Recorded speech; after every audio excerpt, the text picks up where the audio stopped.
Permitless carry picks up steam in Georgia as the governor endorses the idea, and an interview with Canadian gun rights lawyer Ian Runkle.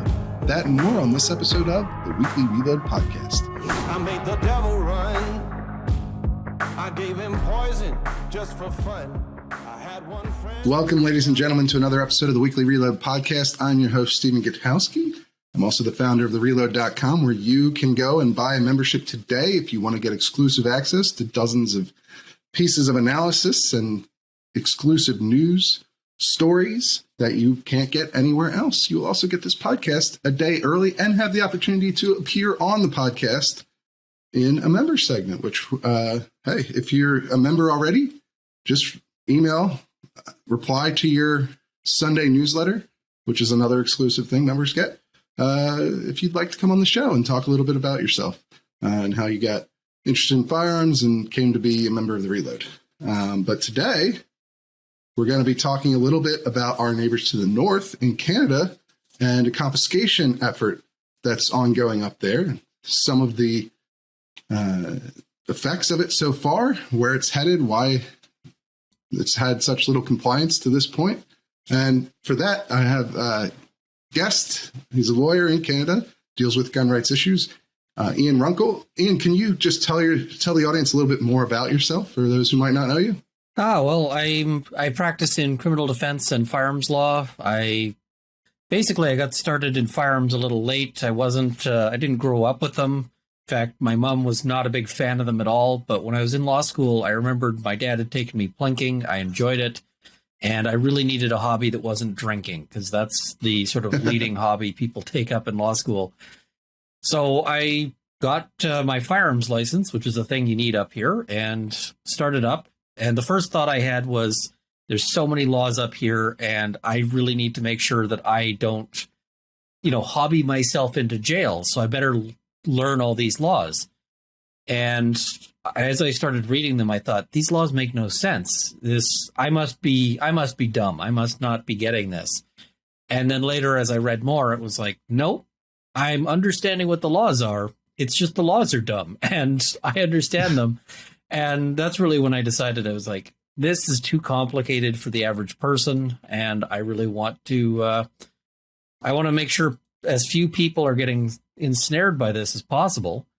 So that's what I've been doing ever since, is largely fighting the government on firearm stuff. And, it's my area of interest, and I've currently got a personal battle going on with the government on the firearm issues out here related to the firearm ban. So that's fun. Yeah, can you talk a little bit about the new ban? Or I guess it's not really new at this point. It's almost 2 years old. But there was a mass shooting that happened in Canada, right? Terrible, horrific event. And in the wake of that, as is often the case, there's a push to ban numerous types of firearms, and not just the sale of them, but also the possession of them, which, to my mind, at least, and I think to anyone being honest, is confiscation. There may not be a door-to-door enforcement effort coupled with it, as, is commonly imagined in the sort of public ethos, but public imagination. But certainly if you can't possess the gun any longer legally, then that's a confiscation effort. And so this applied to a number of firearms, but mainly to AR-15s or similar rifles, something that's obviously controversial and has been for a long time here in the United States, but now is effectively going to be illegal to possess in a couple of months here in April. Is that correct? Absolutely. And they say that it's because of the shooting, but in fact, they moved so fast with a ready-to-go list that it's pretty clear that they had that ready to go and they were waiting for a shooting. And so it wasn't so much driven by that as that they had a political aspiration in place ahead of time. And in fact, I'd heard rumors that it was coming. So, and the shooting itself had nothing to do with the AR-15. It was, there was no AR-15 involved. And the guy in question, the police had been receiving reports about this guy for a long time, indicating that he was dangerous and that he was owning firearms illegally. and they did nothing about it. They sat on their thumbs, and tragedy ensued. And it was a tragedy that was exacerbated by the actions of the police here, because they were aware that this guy was driving around pretending to be a police officer, and they didn't tell anybody that that's what was going on. I think they were concerned that people would be suspicious of actual police officers if they mentioned that. But this guy was driving around in a police or a car that looked pretty much exactly like a police car. And their only sort of response to alert the public was they put some messages on Twitter, which, you know, not everyone's on Twitter following their local police station. So it was just a real disaster. But the response was to ban firearms used by law-abiding citizens here. And given that we have a licensing scheme, it's kind of easy to tell the difference. Can you talk a little bit about what the law was before the ban? Obviously, like here in Virginia or most of the United States. Yeah. Now, so obviously some states in the United States have assault weapons bans that include AR-15s and are really targeted mainly at AR-15s. So it's not legal to sell them. So it's not universal here in the United States, obviously. But in most states, you don't need any sort of special licensing or permitting to simply own most firearms, and especially long guns like AR-15 rifles or shotguns. Some states require licensing to own handguns because they tend to be more drivers of crime, or at least they're more often recovered in crimes. But what's it like in Canada before this ban went into place? What were the rules in terms of how you could own an AR-15 or similar rifle? So as a starting point, in order to own any firearm, you need a firearms license. And there's a different sort of set of categories. There's licensing for non-restricted firearms, which are most long guns. So most of your shotguns, hunting rifles, etc. Restricted firearms, which are handguns, and previously the AR-15 was listed as a restricted firearm. So that required a higher level of licensing, and it also required that you register all of your firearms with the government. There had been previously a registry for non-restricted firearms, but the government got rid of that. And then there's a further category of prohibited firearms. Some people had grandfathered licenses for those, so they could possess them, and still can. Whereas others, you can't get a new license for a prohibited firearm. So it sounds a lot like our NFA, the National Firearms Act here in the United States, especially as it pertains to machine guns, where you can still own them legally or even transfer them if they were manufactured and registered before 1986. But after that point, you can't any longer. So this also there's some applies to similarities, both the person and the gun. So you can't bring in any new firearms, but also, like, I can't go and get a fully automatic firearm, but there's lots of people in Canada who own them legally because they're grandfathered. So that's kind of the weird or the different aspect to it there.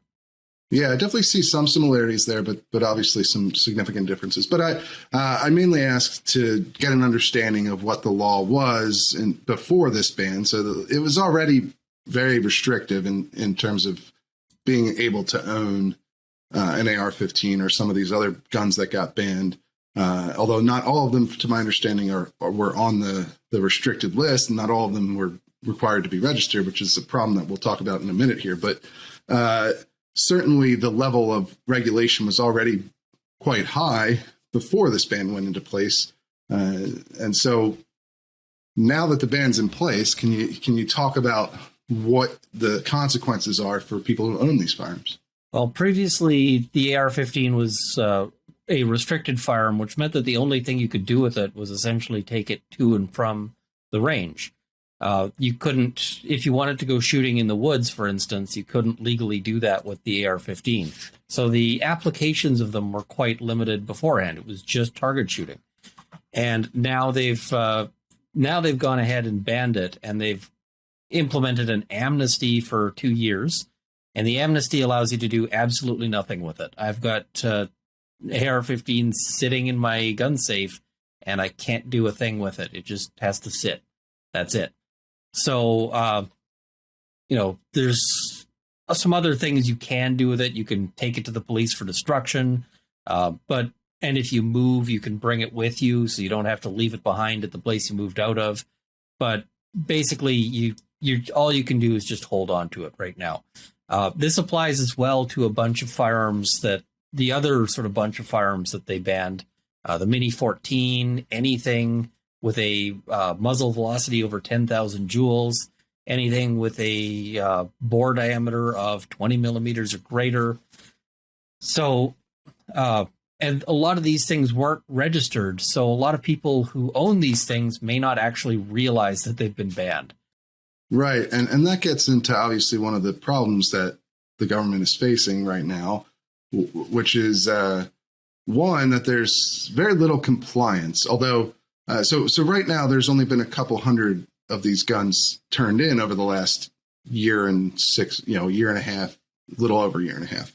And there's only 4 months left until the deadline, which I think a lot of people in the United States, when they hear that news, they think, wow, the Canadian gun owners, they're resisting this law. They're not going to comply with it, which is a common theme down here in the United States when you talk to gun rights activists about different gun regulations, especially something like confiscation, is the attitude of noncompliance. But in Canada, the situation is a little more complicated than that, I would say. And hopefully you can inform us a little bit, perhaps even let us know why you yourself haven't turned in your gun yet. But one of the big reasons here is that there's the way that this is set up right now. There's supposed to be a buyback where the government is going to offer owners some amount of money, some undetermined amount of money for these guns. But that hasn't actually gone into effect yet. They haven't even announced when it will go into effect. And the problem is, if you turn your gun in before that happens, you get paid nothing for it, right? So they've sort of created incentives not to turn the guns in, even though there's only 4 months left before it becomes illegal to possess them. And I'd say that there isn't an issue with compliance right now, because right now the law doesn't require you to do anything. Somebody who's keeping an AR-15 is not actually breaking the law right now. And the government has actually been saying, hold on to your gun. Don't, because we're coming with this buyback scheme. Of course, they haven't actually, there's been sort of the babyest of steps towards it. And the likelihood that they actually have it lined up and ready to go by the deadline here is pretty poor. But there is no reason to turn it in right now, because they're promising that there'll be money in this buyback scheme later. And if you turn it in right now, you get nothing. So there's not a whole lot of people keen on turning these in. I suspect that the small number they've got has been people who, maybe somebody died and their family turned it in, or, something like that. It's going to be an unusual scenario. So I don't think that we're really, essentially, this is what the government planned, is that nobody turns it in until they get a buyback program lined up. And they haven't been doing that. So it'll be really interesting to see what happens, because they're rapidly running out of time. And it may end up coming, if they decide that they're not doing a buyback program, but they're not extending the amnesty, it may actually come down to them starting to kick in doors, because there's going to be a lot of people really upset about, I'm not turning it in until I get my money. And they may actually start sending the police to various houses to kick in the door and say, we want the gun, please. And right. There's no financial incentive to turn them in right now, but there is still the sort of looming criminal threat of not turning them in. Perhaps everyone is waiting until April deadline to see what they're going to do with the buyback. And the responsible thing seems fairly obvious, that the government would extend the deadline. I mean, obviously, a lot of people would say the responsible thing is not to have a program like this in the first place. But if you're going to do something like this, the way that they've gone about it is particularly incompetent, it sounds like. And but there is some, I would imagine that if you had this sort of jail time punishment and large fines, because it's several years in jail if you don't turn in the gun by April, right? Yeah, and what you may end up seeing is if they take no actions, if they just say, hey, we haven't decided on a buyback plan, so I guess one isn't happening, but we're not extending an amnesty, you may actually see at the last minute a whole bunch of people rushing to turn these in, as well as a whole bunch of people going, well, I'm still going to wait for the amnesty and we'll just see how it plays out. That is a legally risky strategy because, of course, how it plays out might be SWAT team kicking down your door, which I don't recommend. That's a bad life strategy. But sure. the police, although I guess here's where what's going to be interesting for, I think, a lot of American viewers of the show here is in the U.S. I mean, the attitude among most gun rights activists, very active people, at the very least, is not to comply, not because there's no money, but because you don't agree with the policy in the first place, that you find that you would actively want to resist turning in your guns because, Americans fear confiscation means tyranny, essentially, and that you have less control over your own self-government. Is that sort of philosophy shared among Canadian gun owners at all? Like, is that something that's going to be a factor in this? There's certainly some, although one thing that is fairly clear is that the whole point of a registration scheme, a registration system, isn't public safety, because I don't think that our gun registry has solved even a single crime. When they say, we every time they trot out a crime as like, we solved one with the gun registry, it always turns out that it was solved some other way. There was one that they trotted out as a big, we got one. And they're like, yeah, when we checked this gun, it turned out it was registered to this guy who was the dad of the guy who robbed the bank. But it was also a small town, and this kid robbed a bank with no face mask on and was literally recognized and called by name by the clerk, who was like, are you sure you want to do this, Johnny? And so, when they tout this as a registry success, it really wasn't. They already knew who the guy was by the time they were doing any of these things. So it's not a crime prevention measure. It's a seizure measure. And there's going to be a lot of people thinking, well, if I, play around with compliance, if I don't comply, they're going to know exactly which door to kick in. So I think that's going to affect how many people are thinking, hey, you know what? Maybe not. That said, there's a lot of guns that are covered that aren't on any registry. And I think that compliance on that one is going to be substantially lower. There's going to be a lot more people thinking, well, they don't know I have it and I don't feel the need to tell them. There's also going to be a lot of people in that category who are not complying, not out of, I'm never going to go along with the government, but just because they don't know. There's going to be tons of people owning these things going, listen, this is my varmint gun. It's, it was my dad's varmint gun before. And what do you mean? Like, the government would never ban my stuff.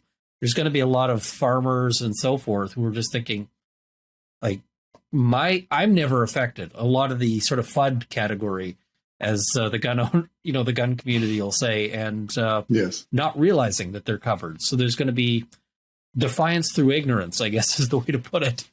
Yeah, that makes sense. And I think you've seen that in a number of confiscation efforts, or even just registration efforts in the past, whether it's in the United States or elsewhere. But I guess I want to talk just a little bit more about the sort of Canadian gun owner ethos. Do you think that it's closer to sort of the American ethos, which is obviously the United States has a fairly unique founding story where resisting gun confiscation is quite literally baked into our actual founding, history, because the redcoats that were coming, that Paul Revere warned about, they were going to Concord in order to seize arms and powder storage there, and that led to an armed standoff that started the Revolutionary War. That was where the shot heard around the world was fired, and that every American learns in elementary school. And so there's obviously a very strong inclination here in the United States to resist government seizure of firearms on a mass scale at the very least. Whereas Canada, some of the other Commonwealth countries, Australia, New Zealand, don't have that sort of history of how you came about your independence, right? And so there wasn't a violent revolution to bring you guys into self-governance. It was it didn't go down that way. And so you see countries like Australia and New Zealand pass confiscation efforts with relatively little opposition politically. And then you see Canada doing the same thing. Perhaps there was a bit more in the way of political opposition to it. But I wonder, where do Canadians fall on that scale? Are they more influenced by the American culture or by the sort of Commonwealth culture of where gun confiscation is less taboo, I guess? There's really a mix. And I mean, there's different gun cultures within Canada. The gun culture that you find, on a reserve might be different than the gun culture you find amongst people living in downtown Toronto. So there's going to be some people certainly who are more of the American mindset saying, listen, I'll never give it up. And we'll see how many of those people flinch in the face of, there's going to be some tactical raids. We're going to see that. And, that may change some people's minds, because when you see somebody proned out in their front yard with a, ironically, an AR-15 pointed at the back of their head, that tends to be something people want to avoid. But there's certainly talk in that, vein of of people saying don't comply with this. I don't know what the actual numbers are going to end up looking like. And it'll be interesting because some of the people affected by this are, as mentioned, Indigenous groups living on reserves, because some of these rifles are very popular on reserves. And there's a history there in terms of rebellions and, other things where sometimes access to firearms was really what kept the federal government from being as abusive as they wanted. And they wanted to be really abusive, and they were throughout history. But there were points where, that's going to be a really touchy subject, because if you've got reserves where lots of people have the Mini 30, for example, which is a popular hunting rifle, and if they're going in saying, hey, we want all of these, turn them in, they may find a lot of people going, no, we've got our own sovereignty, and we're not disarming ourselves in the face of this. So it'll be interesting to see, and I suspect that that's where you may get more pushback, especially with people going, what do you mean you want to send our people to jail over the hunting rifle they've had for a decade, and they haven't done anything? That's going to make a lot of people really upset and angry. And I think a lot of the people who are supporting these bans haven't actually thought out who this is going to affect, because a lot of them tend to be sympathetic to Indigenous issues, not realizing that firearm access and firearm rights is one of them. So it's, I can't really predict how many people are going to sort of push back in any way, but yeah. Yeah, no, I mean, that makes sense. And obviously we see some of the same issues as far as minorities and gun control here in the United States. And some of that history is shared here too. But I think it's interesting. So you do expect that there will actually be police raids on people's homes if they don't comply with this measure. You think that will be a common thing, or is this something you expect as like a show of an example being made of somebody kind of thing? I mean, one of the things is that they just don't have enough police to raid everybody simultaneously. If they did, I'm sure what they'd love to do is kick down every door of somebody that they don't have a dedicated turn-in, 8 o'clock day one. Like, as soon as the amnesty expires, just every door a boot to it. But they don't have the resources for that. So what I suspect they're going to do is send increasingly angry letters along with doing some raids, because they, as I said, they can't raid everybody at once, but they can certainly raid somebody every day. And they're probably especially going to sort of target known figures, I suspect, just to make an example.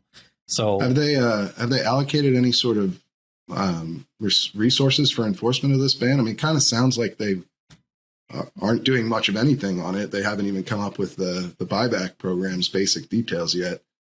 So I wonder how forcefully they're going to actually try to put this into place. There's no indication that they've allocated any sort of special resources to it, but I mean, the police always have sort of a door kicker budget, right? They've a lot of, if you're in a big city, they've probably bought some sort of really expensive, armored personnel carrier, in some cases, former military vehicles and so forth.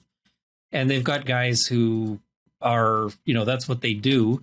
They're on, the tactical team, and most of those guys don't get enough practice. So they're probably pretty keen on being able to roll out and, hey, we can actually do some practice runs on people who probably aren't too keen on shooting us because they're law-abiding gun owners, they're not meth addicts and so forth.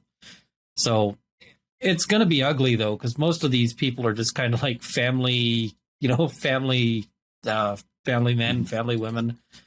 Sure. So it's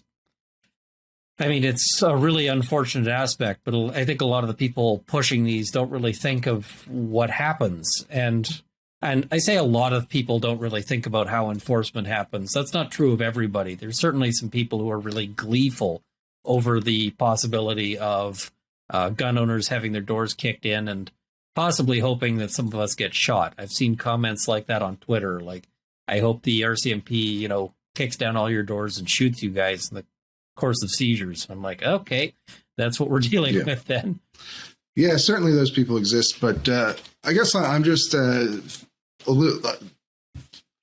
I just wonder how much enforcement there will really be, just because of, and obviously, I don't know that we've seen anything quite like this in Canada before, so it's hard to say exactly, but we have seen, confiscation or mandatory registration efforts done in the United States and Australia and New Zealand. And at least in the United States, what tends to happen is these possession bans get passed, and then there's no real effort to enforce them. And so you see almost no compliance with them. For example, in New Jersey, just recently, they passed a new law that lowered the restriction on how many rounds you could have in a magazine for, an ammunition magazine from 15 to 10. And then they made possession of all the magazines that hold more than 10 rounds illegal. And then they did basically nothing to enforce that rule. And not a single person turned in a magazine to the state police there in the preceding years. That law is in effect right now. It's technically illegal to possess any magazine in New Jersey that holds more than 10 rounds. And generally what you see is these get used as sort of tack-on crimes. Now, it may be different in a situation like you're talking about here with the registry in hand, so police can know, or at least have a good idea of who has the illegal, weapons, whereas in New Jersey, the magazines weren't registered. And then you saw a similar thing in New York with the SAFE Act in 2013. They passed a registration requirement that almost nobody complied with. Estimates put it at, the single digits, I believe, as far as how many people, what percentage of gun owners who were affected by the SAFE Act actually complied with it. But of course, you do have more success in places like New Zealand and Australia. New Zealand, the 2019 buyback after the Christchurch massacre, that collected about 56,000 guns, according to news reports. And then in Australia, they had two separate buybacks, mandatory buybacks, confiscation efforts in 2001 and 2003, and those collected a total of about 700,000 firearms. However, even those examples, it's hard to say that they were all that successful, because the compliance rate in New Zealand, some would put that at about 30%. So there's still 70% of the guns affected that weren't turned in or confiscated. And then you had, in Australia, the compliance rate was estimated to be as low as 20%. And they've already basically replaced all the guns that were removed. So they have the same number of guns today as they did during the confiscation, or before the confiscation happened. So, it'll be interesting to see, I think, how the government chooses to try and enforce this, and how successful they actually are at it, given even the places that get touted as big successes in the Western world for gun confiscation didn't actually do that well. Yeah, and it's I suspect we're going to see a lot of that with respect to the non-registered firearms. There's going to be a lot of people who either just don't realize it or don't feel inclined to. And I think the optics of what they'd have to do in order to seize all of these would include things like, going door to door in reserves, kicking down doors, or insisting on searching. That's unlikely to be popular. And so what's probably going to end up happening is they're going to find these things over time as, if they end up searching somebody's house for other reasons. There's a complaint of domestic violence there or something. So they go in and they seize all the firearms because of that allegation. And then they go, oh, by the way, 8 years ago, we banned this. And so you can't have it. And we're going to add on a charge now.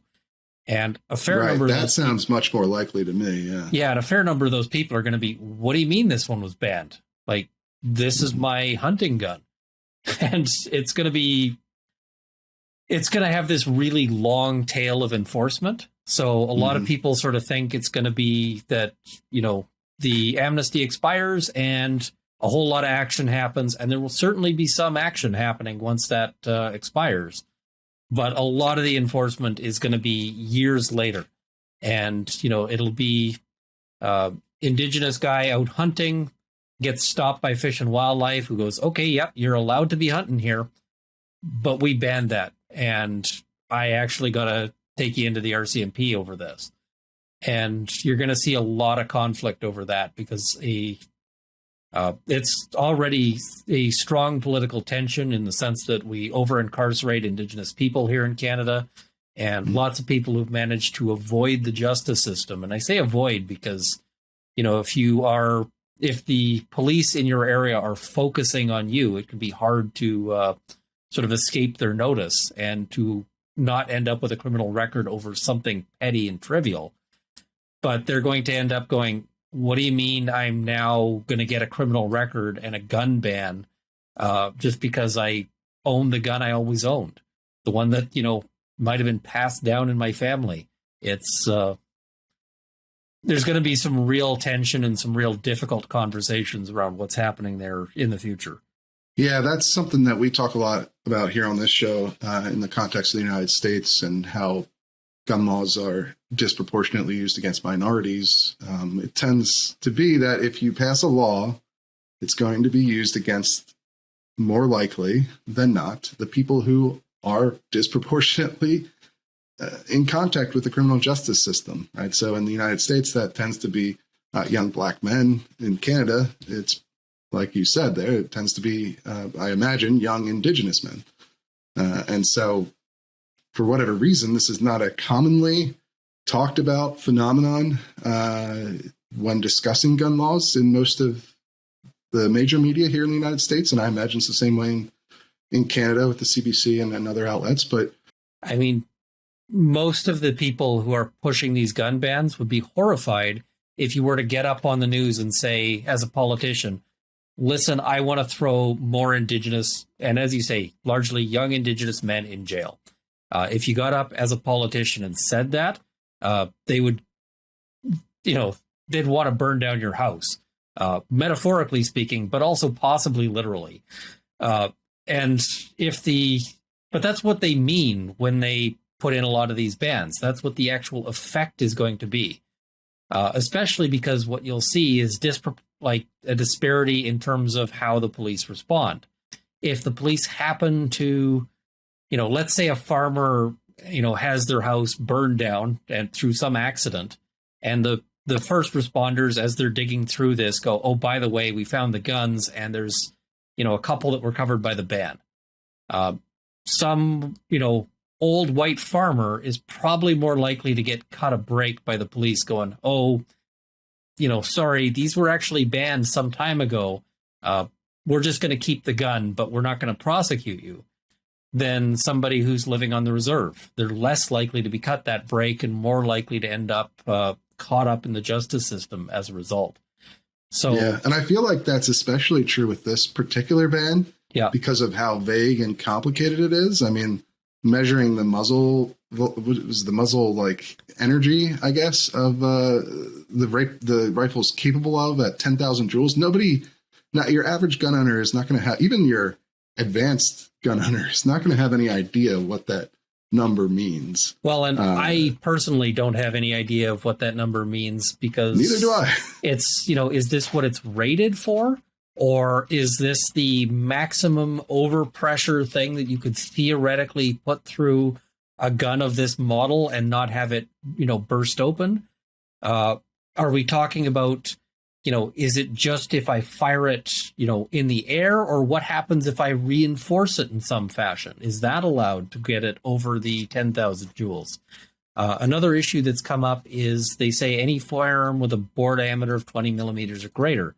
So what they intended really to do here, or what they say that they were trying to do, is allow 10 gauges and 12 gauges, but cut it off after that, so an 8 gauge is no good. But if you own a hunting shotgun and it was made in the last however long, it's probably got a removable choke, because that's a great feature in a hunting shotgun, right? You don't need 6 shotguns with 6 different chokes. You can have one with a little screw end. But that removable choke, is that now expanding the bore? Because if it is, it's probably taking you over 20 millimeters. So they might have accidentally banned 12 gauge shotguns writ large here in Canada, with the unusual exception that combat shotguns, which are often not including the removable choke, might actually be the most legal 12 gauge shotguns, or the most sort of reliably legal ones left here in Canada. But they've made public statements to say, oh no, 12 gauges are not included. But what Bill Blair says on Twitter is not actually a source of law. He can't fix the law by making comments on Twitter. So it'll ultimately come down to how the courts interpret it. And right now, I don't know.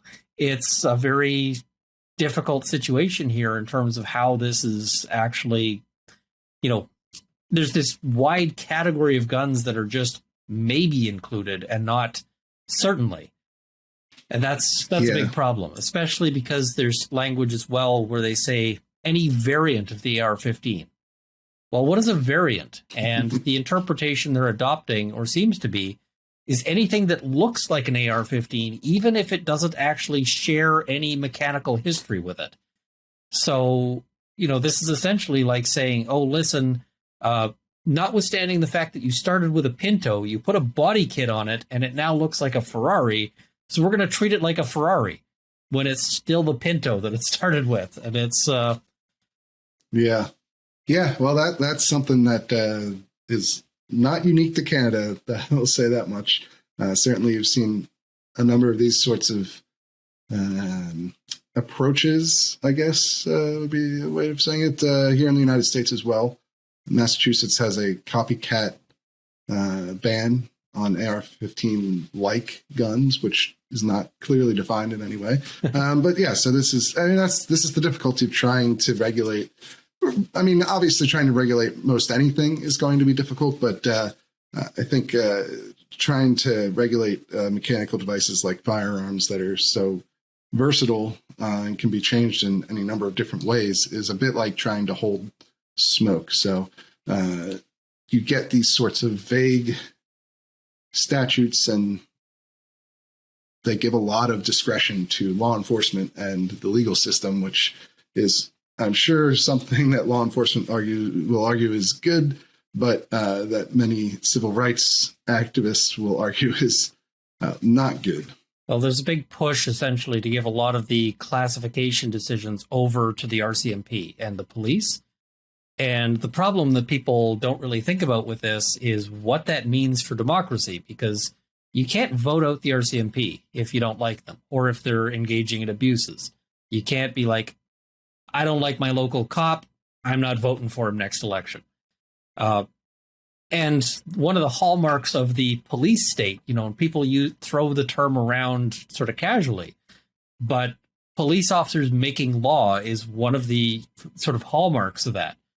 So people are like, oh, well, the police should be the ones deciding what is and isn't banned. And I'm going, do you actually know what it is you're suggesting? Because I don't think you've thought the implications on this one through and don't realize exactly how scary that concept is if you start applying it more broadly. What drugs should be banned? Oh, well, we'll let the police decide. Well, that could be a problem for you. What activities should we ban? Especially because the police do not have a good history with, again, all the groups that people are sympathetic towards in terms of their past discrimination and present discrimination. It's if you're thinking, hey, I don't like police racism, and there is a problem with racism within the police, giving them more discretion is exactly the wrong approach, because they'll be able to shape that to those notions.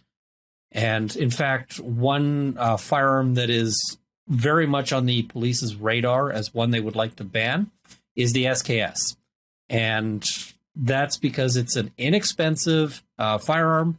It's, for a time at least, it was the cheapest long gun you could get in Canada. And it was, it's perfectly good for hunting if you've got nothing better. It may not be the most accurate gun out there, but if you can get close enough to a deer, you can certainly bring it down with an SKS. But because it's an inexpensive firearm, the police see it misused sometimes. And so they'll say, well, we want this, knocked out. But they're everywhere on reserves. They're just all over the place. And so a ban on the SKS is essentially going to be declaring war with some of the local indigenous groups simply because of how many hunters, and with charter protected hunting rights, that'll end up affecting. And they'll say, oh, well, just buy another gun. But if you bought the SKS because it's $200 because you got no money, just buy another gun. Maybe you don't have the money to go buy a $700 gun now. And it'll be interesting to see where that goes. Absolutely. Obviously, I think that police officers, on average, are upstanding people who want to do their best to protect their community. But at the same time, making police work easier is not always the best path and the most ideal thing you can do, because it often comes at the cost of civil liberties for the public. And that's what needs to be kept in mind when you're talking about these sorts of things, as you've elaborated on here. But we really appreciate you coming on and giving us some insight into Canadian gun culture, as well as this confiscation scheme that's going forward up there. And I've really enjoyed your perspective. I think you're very knowledgeable, and I know a little bit more about our neighbors to the north now. So I'm glad that you took the time to join us today. Can you tell people a little bit about where they might find more of your writing, or if they're in Canada and they need legal advice, where they can find you? Easiest way to track me down is I'm on YouTube as at Runkle of the Bailey. So if you put in Runkle, and that's Runkle of the Bailey, that'll show up my YouTube channel, and there's a link in the about if you want to shoot me an email if you've got sort of more direct or personal inquiries. I should also note, just because on the policing aspect, I agree 100% that your average police officer is somebody who's trying to do their best and, is a good, upstanding member of society. But there's always the outliers. And even for the good, upstanding member of society, there is a tension with your rights. The Charter of Rights and Freedoms here in Canada is a very young document. It doesn't have the same lengthy history as the U.S. rights documents. And so it was opposed by police forces. They said, this is going to make our job more difficult, and it does. Every right that you have annoys a cop out there somewhere sometime. So it is important that, we recognize that the average police officer is doing their best. But as gun owners, the things that make their lives easier are not necessarily the things that make our lives easier or that promote freedom. They'd be able to catch more criminals if they could kick down your door anytime they felt like it and have a look around. But I don't want to live in that society. And so exactly. Right. Exactly. So, yes, we appreciate your perspective and thank you for coming on. We're going to head over to the news update now. So we'll see you guys over there. Thank you for having me. Cheers. All right. I'm here with contributing writer Jake Fogelman. Welcome back to the show. Good, sir. This week you had a pretty good story, an interesting story. Another one of these stories in the constitutional carry realm that shows perhaps some more momentum, as we've been talking about for several months now. Who now is backing permitless carry and in what state? Yeah, so the current sitting governor of Georgia, Brian Kemp, held a big event on Wednesday at a gun store in Smyrna, Georgia, where he basically came out. It was rumored that he was going to do this, and he ended up coming out and saying, yeah, he supports permitless carry. He supports making Georgia the next permitless carry state, and he's going to encourage all the state lawmakers to introduce a bill. I believe there's a bill pre-filed already, but we could see multiple versions of a constitutional carry bill coming this upcoming legislative session in Georgia. Yeah, the Atlanta Journal-Constitution, I think, had the scoop on this one early on that he was going to do this, and then now he has. It's interesting because it's part of his reelection, right? And he's running for governor again. Obviously, he had a big fight with former President Donald Trump during the previous election, where Donald Trump is essentially tried to. What it was, I think the quote was defined just the number of votes that he needed to win, and Kemp wouldn't do that. So he's faced a lot of ire from the former president. And now you have the former senator, David Perdue, who lost his runoff largely because of Trump telling people that the voting was rigged. And so a lot of Republicans didn't show up for that race. But now he's running against Kemp as sort of part of this Trumpian revenge campaign where they're trying to knock him off as the incumbent. So it's interesting to see him now dive deeper into the gun rights side of things as part of his reelection campaign. That's right, because Perdue actually has already come out and said that he supports bringing constitutional carry to Georgia. So in order to kind of fend off that challenge, as you mentioned, Trump is involved. Trump endorsed David Perdue in this effort to unseat sitting Governor Brian Kemp. So as soon as Kemp made his statements, Perdue fired off on Twitter. He said, I'm glad Brian Kemp is answering my call for constitutional carry in Georgia. He said, but real leaders lead from the start, and it's time Georgia had a governor who shows principled leadership when it matters most. So he's basically firing off saying, hey, you're late to the party. Real leaders would have called for this months ago. So it's interesting to see the election dynamic working at play. Right. Yeah. And it's interesting to see how this has become a significant electoral issue in Republican races now. This is something we've been talking about for a while, right? Is that because of the momentum that constitutional carry or permitless carry, constitutional carry is sort of the advocates' term for it, right? Because they believe that the Constitution provides the right to carry a gun and you shouldn't need a permit. But anyway, that's been pushed very hard over the last decade or so, really the last 5 years in red states. And now you have almost all of the states that have a Republican trifecta where they control all the branches of the state government have implemented this policy now, including Texas, of course, being the largest one just last year. And you had at least 5 states that did it last year. And now there's a couple states left. There's Ohio, Indiana, South Carolina, Georgia, where you have Florida, I believe, too, where you have triple red control. And I might have forgot one or two, but they're going to be under immense pressure. And I think that's what's showing up here, right? Yeah, that's absolutely true. You're seeing it become a major, like you said, litmus test almost for Republican politicians in these states now, that this is the issue for gun rights in these types of states. We covered a story where DeSantis in Florida, where that was the first question that was asked of him by gun rights supporters, whether or not he would support such a bill. And he said he would. You're seeing, as you said, Ohio, I think, passed a version in each of its chambers of the legislature.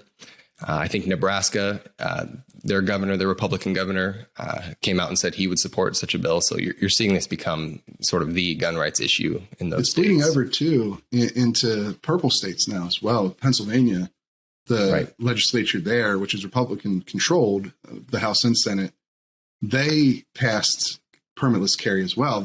Now the Democratic governor, Tom Wolf, he vetoed it, and they don't have a veto-proof majority, so it didn't make it into law. But that's an interesting development too. It took him about 10 years. We're actually going to have a story on this coming in the reload soon, where I detail how that happened, what moved things after the bill had been introduced, or the concept was introduced, a decade ago in Pennsylvania. Now it's passed, and it looks poised to become an electoral issue there for the governor's race that's coming up as well. So that'll be interesting to watch too. Sure. Yeah. That'll be interesting to see if they can make that a salient wedge issue for a Republican challenge to the governorship. Yeah, certainly. But in other news, we also had the gun sales numbers for 2021 come in, and unsurprisingly, they were huge. They were the second best on record. It's another trend we've been following all year, right at the reload. Sales were not as good as 2020, but they were better than any other year on record, and quite a lot better than 2019 as well. And so you've sort of seen this new normal settle in, with sales at 18.5 million is the estimate for 2021 from the National Shooting Sports Foundation, which analyzes the FBI's background check numbers, because there's no gun registry in the United States, and there's a lot of reasons for that. It's actually illegal under federal law because people fear that a registry would lead to confiscation, obviously. And so there's no way to directly track all gun sales, and there's no way to get a perfect account for how many guns were sold each day or each month or each year. So instead, we use the background check numbers, because those are required on all new sales of guns, because all new sales of guns go through licensed dealers, and all licensed dealers have to do an FBI background check for each sale that they make. So you get a close approximation of what the sales numbers are from the FBI's background check data numbers. Now, there's a number of reasons that it's not exact. If you just looked at the raw numbers, you would be wildly overestimating how many sales there are, because the FBI's background check system is also used for gun and carry permits in the vast majority of states. Although obviously, as we've been talking about, a lot of states are moving away from a permitting system altogether. But some states, like Illinois, for instance, will not only check you when you get your permit, but they will recheck you every single month that you have the permit. And so that leads to hundreds of thousands, and in the end, a total for the country, millions of checks that don't have anything to do with actual gun sales. And that's why we look at the National Shooting Sports Foundation's analysis of these numbers to get a better idea of how many of them were actually for gun sales. But that's a long explanation just to give you guys the background of how this all works. But it's all to say that we had a lot of gun sales in 2021. Sure. Yeah, it was interesting. I think you had in your piece something like a 40% increase from 2019 to 2021. Mm-hmm. So even though 2021 isn't the record year, you still saw a 40% jump from the pre-pandemic spikes and the pre-civil unrest spikes. So that's pretty substantial for a new normal to be 40% above baseline. Yeah, absolutely. It's down 12% from last year. We're in 2022 now, but it's down. 2021 was down 12% from 2020. But yeah, as you said, it's up 40% from 2019, which does give you that indication of this new level of demand being sustained. It wasn't just a one-year spike and then back down to levels that it had been at before. In fact, it's something that's going to level off a lot higher than the previous record, which is sort of indicative of how things have gone throughout the years in the gun industry. You'll get a big spike, it'll come back down, but the new normal will be higher than the previous normal. And so you're seeing that again here. The interesting thing to me, and there's going to be a Reload members piece on this, but December and the fourth quarter of 2021 were actually still lower than 2020, which is pretty fascinating. What the industry went into a little bit more of a slump than maybe I would have expected them to, because you saw like Black Friday's numbers, for instance, were up over 2020, but December's were down. And I think there's a lot of interesting takeaways from that, because there was a point where it seemed like perhaps 2021 would catch back up to 2020 in the second half of the year, because a lot of the things that drove the huge sales numbers in 2020 came in the early part of 2020. In March, obviously, with the onset of the pandemic and all the chaos that surrounded that. And then in June, you had the rioting that occurred across the country and the racial unrest from George Floyd's killing by a police officer in Minneapolis. Those things led to huge spikes in June. And so that also created a lot of shortages of guns and ammunition throughout the country. And the thought was that depressed demand a bit. And you did see that 2021 actually had higher sales through January and February, and then through April. But then it leveled off again. And I had actually expected that perhaps 2021 might have higher sales in December and the fourth quarter than 2020 did for those same factors. But it turned out not to be the case. And I think that's fairly interesting. Yeah, it's not quite what you'd expect, especially like you said. I think the industry typically expects in those later months in the winter too to have elevated sales for things like hunting or holiday shopping. So yeah, that's definitely an interesting development to see it dip off like that. Yeah, speaking of the industry, we had Mark Oliva, who's a spokesperson for NSSF, the National Shooting Sports Foundation, which is the industry's trade group. They're the ones who put on, SHOT Show in Las Vegas every year, which we'll be at, by the way. So stay tuned for our reporting from Las Vegas. But Mark said the fact that over 18.5 million Americans chose lawfully to purchase a firearm in 2021 is indicative of the values Americans hold of the Second Amendment right to keep and bear arms. So, he's saying that this shows how much value people put into gun rights. And then later on, he also said manufacturers announced significant investments in the expansion and relocation, signaling the anticipation for continued growth. So I think the industry itself has put a lot of investment into sustaining supply to meet the new demand.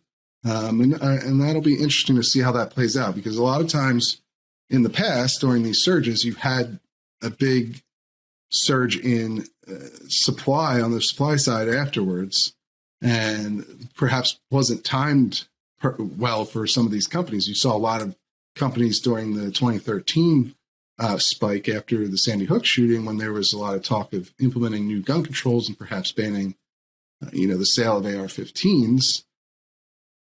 A lot of companies got into making AR-15s because the demand was just through the roof at the time. And then when demand came back down, as it was clear that wasn't going to happen, that there wasn't going to be a ban on AR-15s, a number of those companies went out of business. So we'll see how well the industry sticks the landing here, I guess, going forward.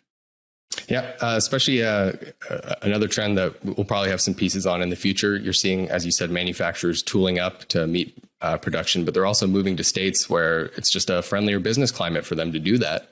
So you could see a major boost as these legacy manufacturers continue to move to southern states, if they'll grow, and then they'll continue to produce more firearms, and we'll see what the industry does. Yeah.